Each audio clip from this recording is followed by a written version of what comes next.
Hey guys, welcome back to the channel today. This is PrepTexas. Today we're going to talk about the Red Dawn bag.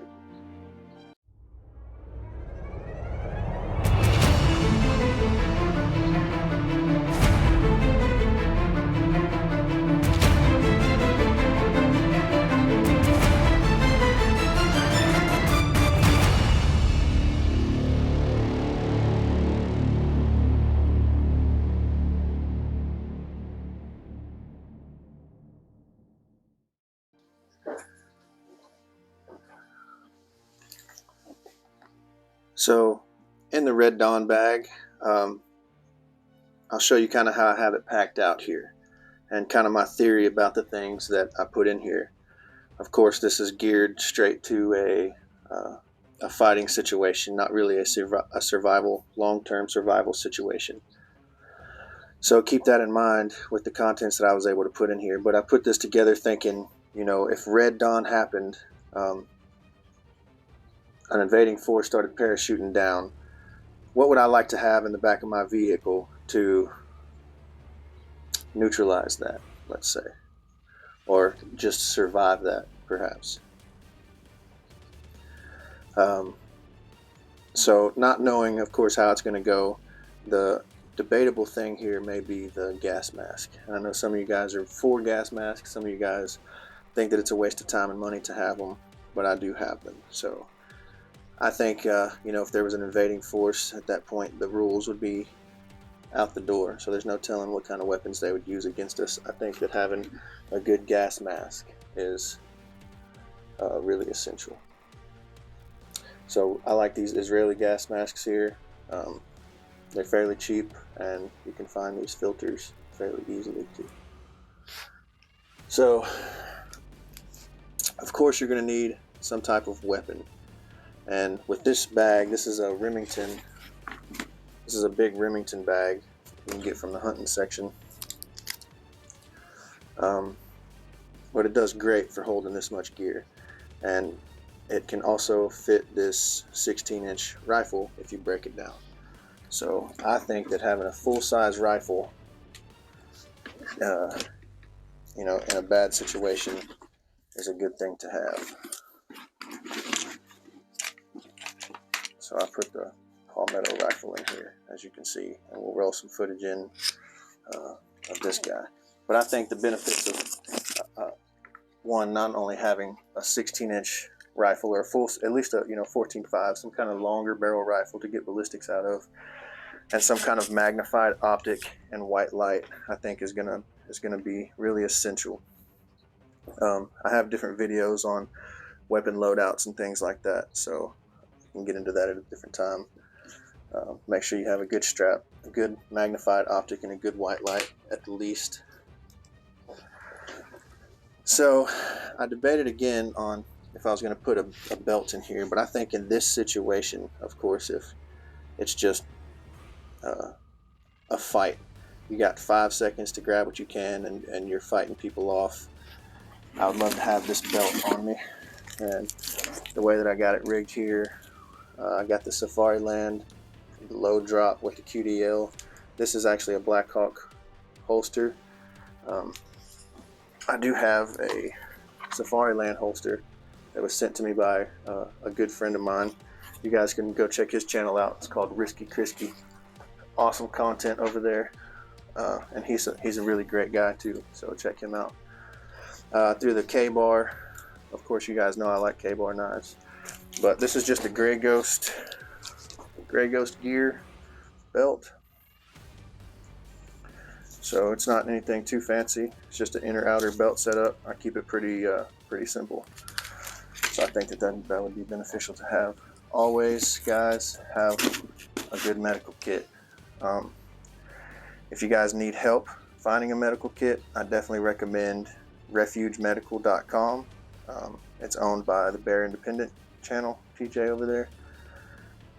If you guys like my mag insert IFAK kit, hit me up about that. I'll give you some information. Right now I am having some trouble getting the decompression needles in.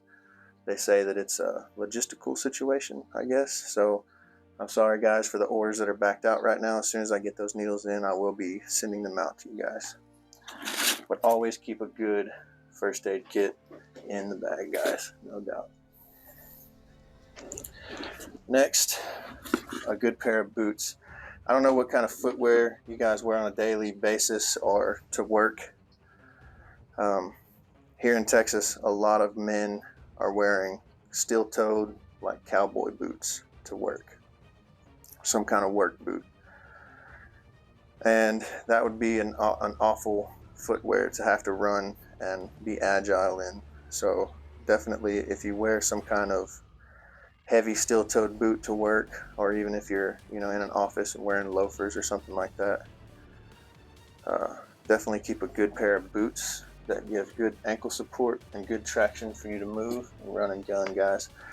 If we have a red dawn situation and people are parachuting in, you're going to be running and moving a lot. So on that note, fitness, guys. It doesn't matter how much awesome gear you have.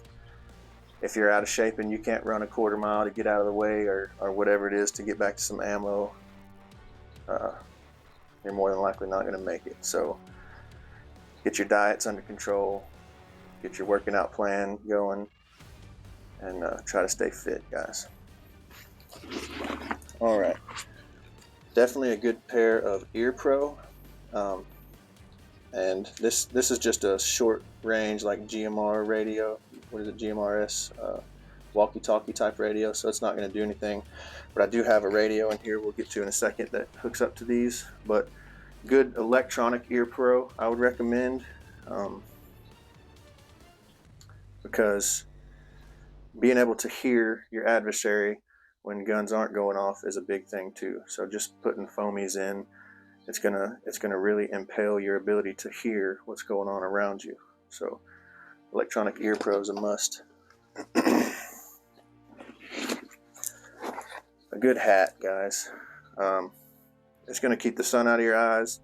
It's going to keep you, more camouflage, perhaps, depending on what you choose. It doesn't have to be anything fancy. I wear a lot of just, regular caps on a daily basis, but just throwing something like this in is a good thing. And lastly,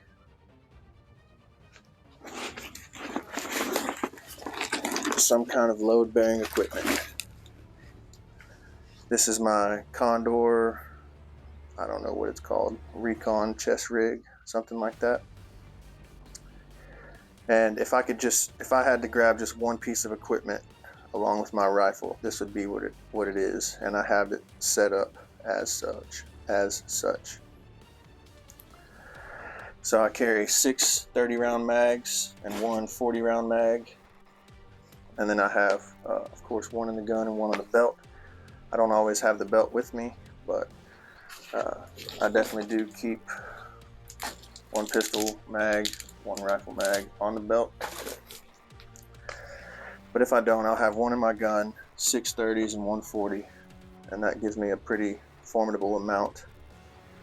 And that's really the reason why I put this in there instead of the plate carrier.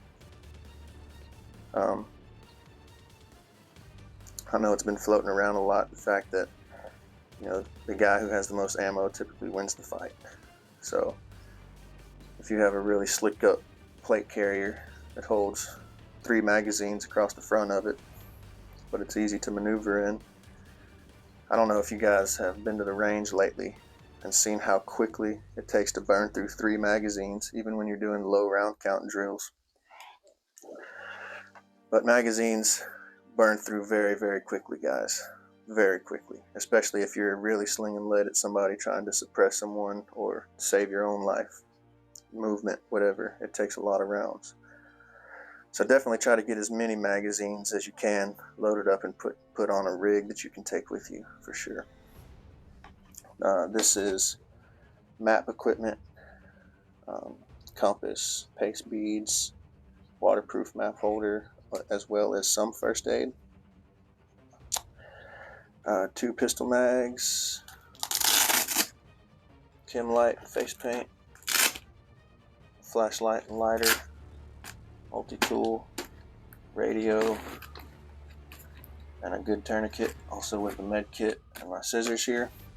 I keep this little CRKT mini Bowie knife right there for if I get into a real bad situation close up. And of course I have my antenna for my radio, and that can all hook up to my Ear Pro. So this is what I think you should have, guys, as a Red Dawn bag. This is just a fun idea. I actually think about these things a lot. Think about different situations and what I would like to have prepared for those situations. And with everything going on in the world right now, I think a Red Dawn bag is a great setup to try to show folks that you can be ready to just fight. It's great to have preps, guys, and have bug out bags, and you know that I always recommend having those things, but it's okay to set up a bag made just for fighting people. And especially if it's a invading force or something like that, guys, I want as many of you guys on my team as possible. When I grab this bag and gear up, I want to run out into the streets and see the streets filling up with Americans in gear just like this to help us protect our nation. So if this is what it takes, guys, I'm trying to get information to you. I don't have the most gear to show you guys, but I have a lot of good information, and I just want to inspire people to be ready and be prepared so we can have the best chance possible of fighting tyranny off and making our country what it was. Alright, guys, I just wanted to kind of let you see what a loadout like this would look like on, and I just want you guys to start thinking about these kind of things. Something like this is a simple loadout to put together into a bag, but it's very sufficient if you have to fight through something like that. If you see guys parachuting down like in Red Dawn, you probably have a lot worse issues, like how far you are from home, what you have at home, and if your family is ready to protect themselves without you. But anyways, you should always be ready for situations like this. With the way that things are going right now in the world, who knows if we're going to need a loadout like this or not? Probably not, guys, but it's always great to have something like this ready. If guys start parachuting down, I want to see as many of you guys out there as possible fighting right alongside me. Thanks for stopping by again today, guys. We really enjoy doing videos like this. I think that everybody should be prepared for situations like this, and maybe a Red Dawn bag isn't a bad idea. If you like this kind of content, please like, subscribe, and share it with your friends. It's definitely going to help the algorithm and help us grow. We also have a Patreon account and a PayPal link down in the description below if you guys want to help support our channel. We also now are asking for members to join our channel. You should see a little join button down here on the bottom, and that's going to come with exclusive content and definitely some more free giveaways. We are still doing our gun stand giveaway. All you have to do is be subscribed to the channel, guys, so if you're not subscribed, definitely hit that subscribe button. Remember, guys, stay loaded out, stay prepped up, stay ready for anything that's going to happen. This is PrepTexas signing off.